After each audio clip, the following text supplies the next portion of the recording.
Consumer equilibrium ना, study we are discussing about consumer equilibrium, ठीक है।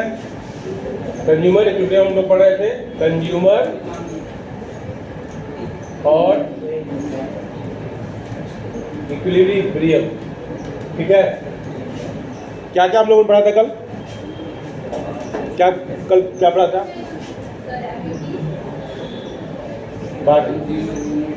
दो अप्रोचेज हमने पढ़े थे, कार्डिनल और ऑर्डिनल, ये पढ़ा था।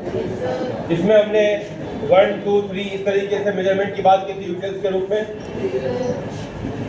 और इसमें रैंकिंग की बात हुई थी, फर्स्ट सेकेंड थर्ड ऐसे, ठीक है, करेक्ट ना। इसके दो अप्रोचेज हमने बताए थे, सिंगल कम्युनिटी अप्रोच और डबल कम्युनिटी अप्रोच, ठीक है, ये हमने देख लिया था ना।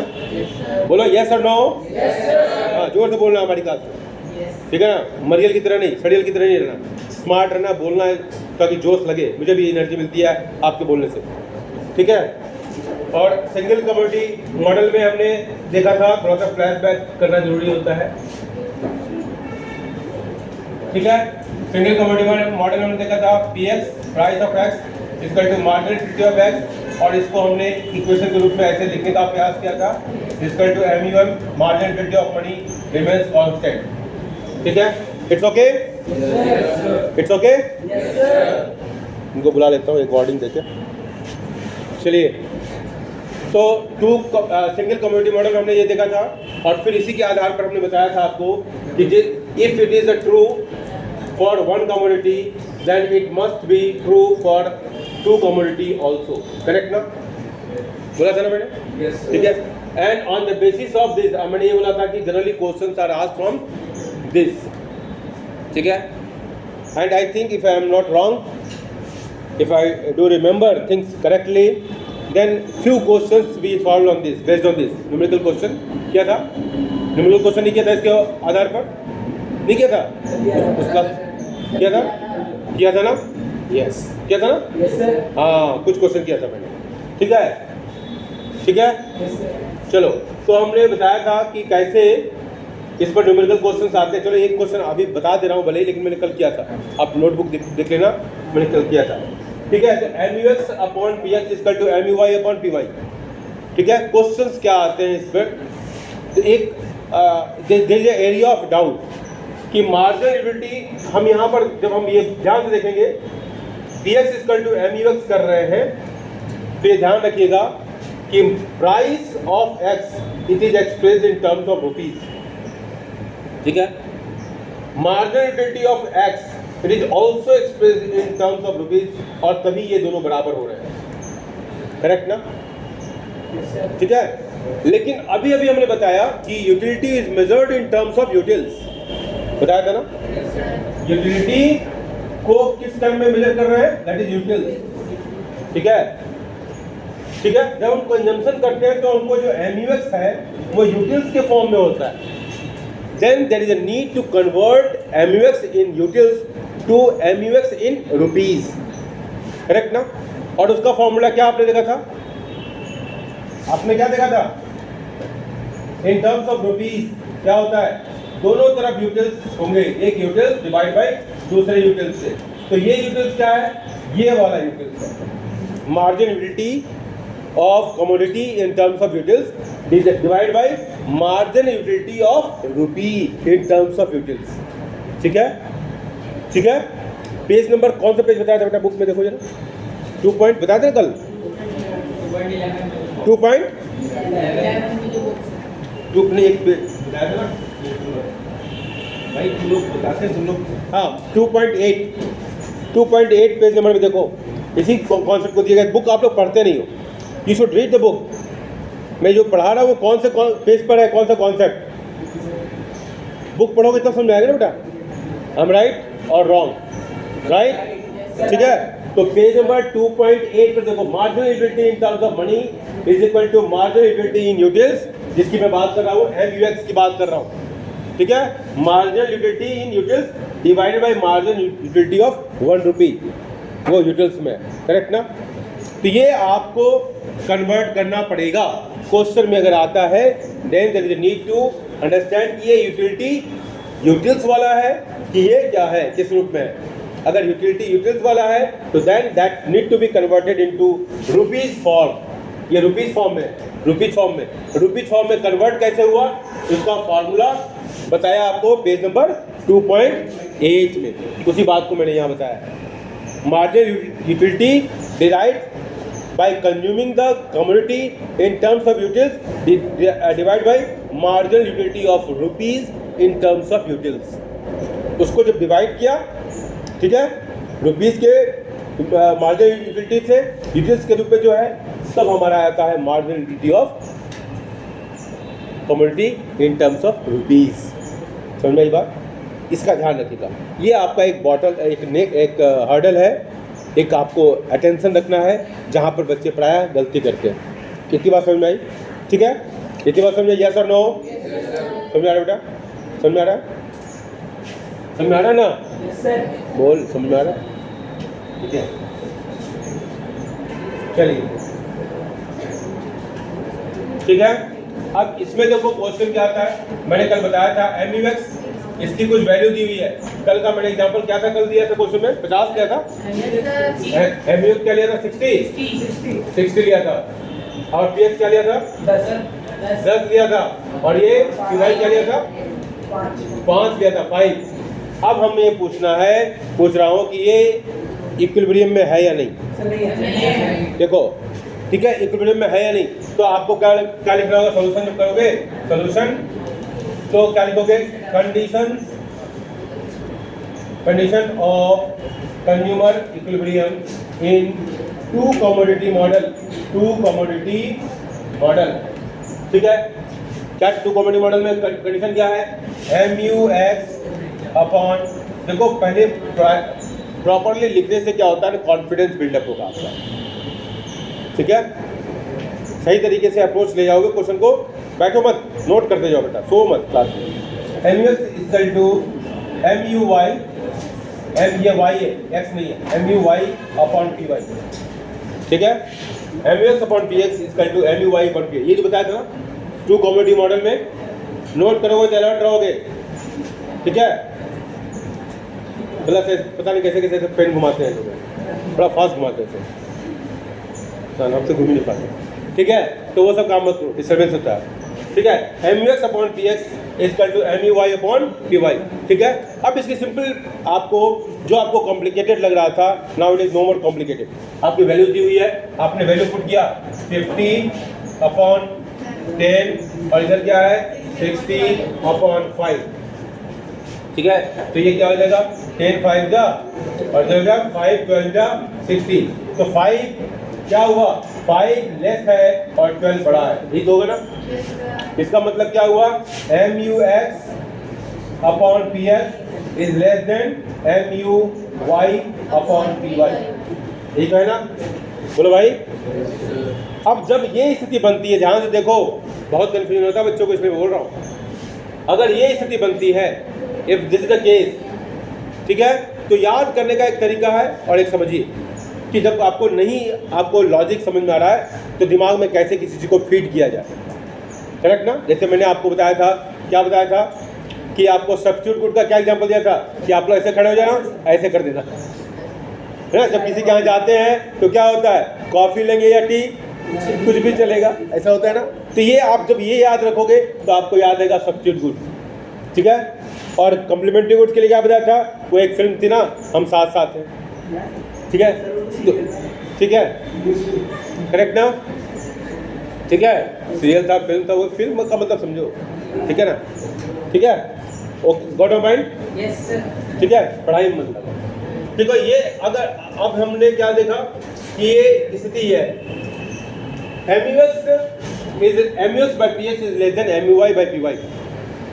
क्वेश्चन यहीं तक नहीं रुकेगा कि आपसे पूछेगा कि इक्विलिब्रियम में है या नहीं है, आपसे ये पूछेगा कि अगर इक्विलिब्रियम में नहीं है तो कंज्यूमर को इक्विलिब्रियम में आने के लिए क्या करना चाहिए।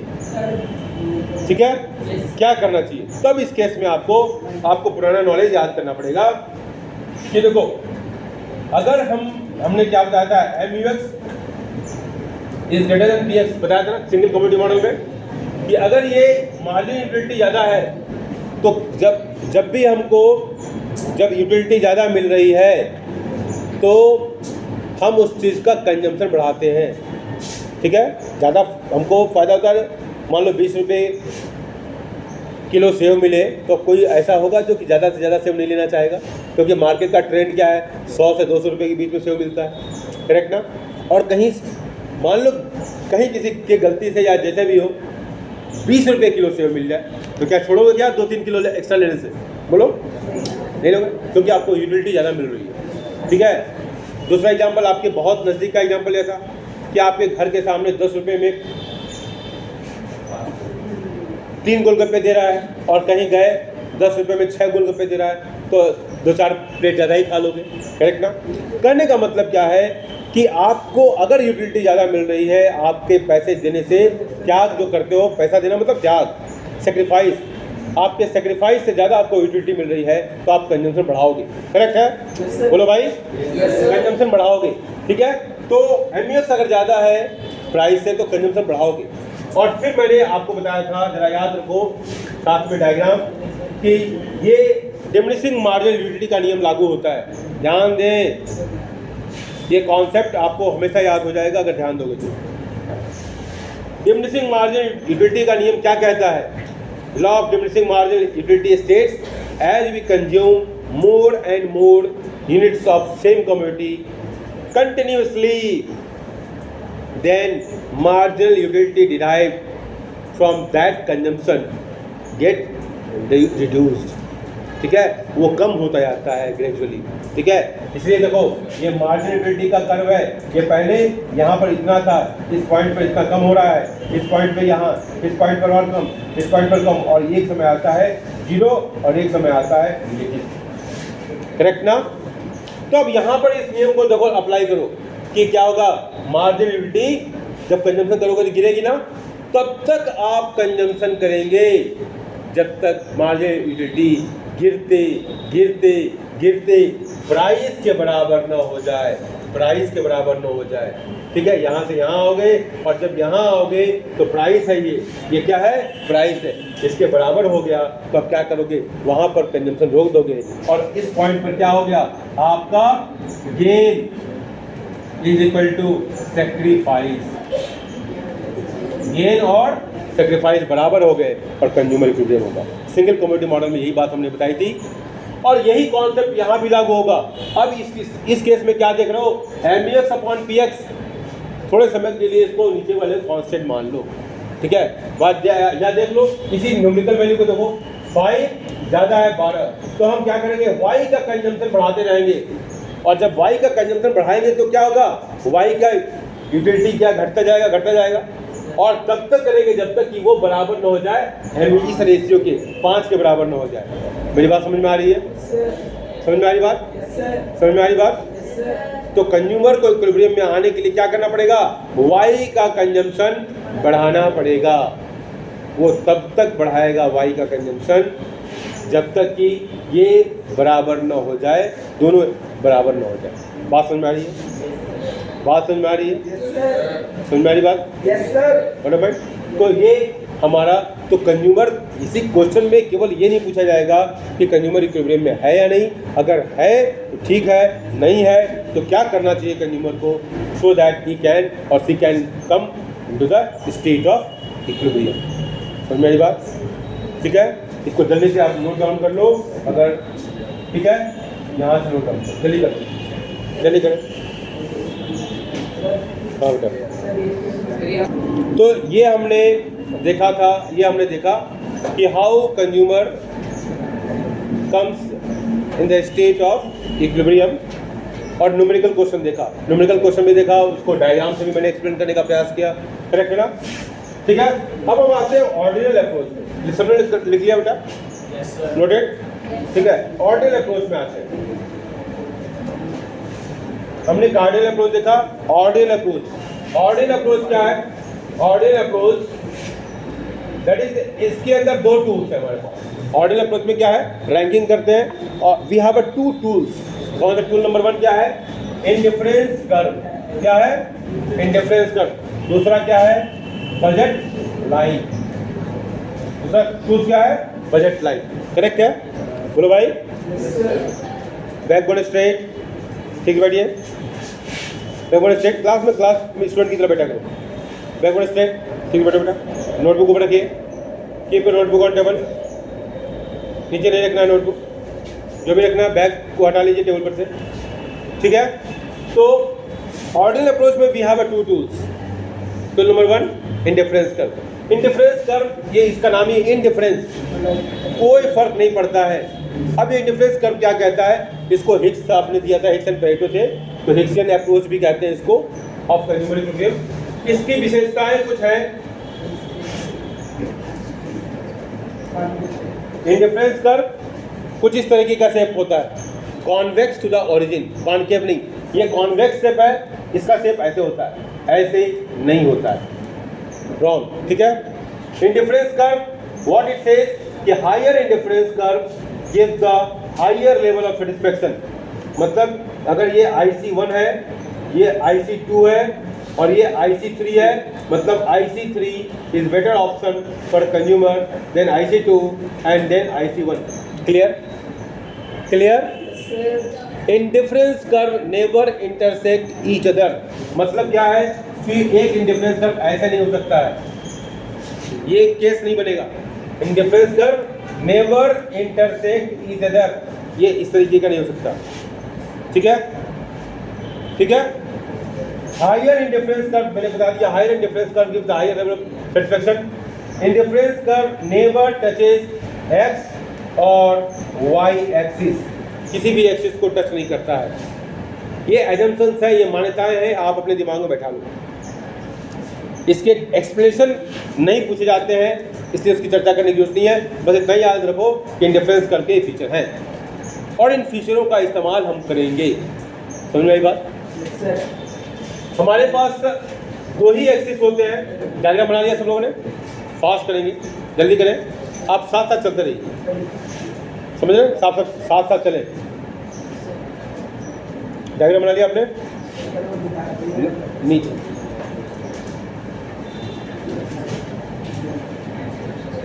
ठीक है। दूसरा हमारा टूल क्या है? बजट लाइन, ठीक है, ठीक है। और इसका इक्वेशन क्या होता है बेटा?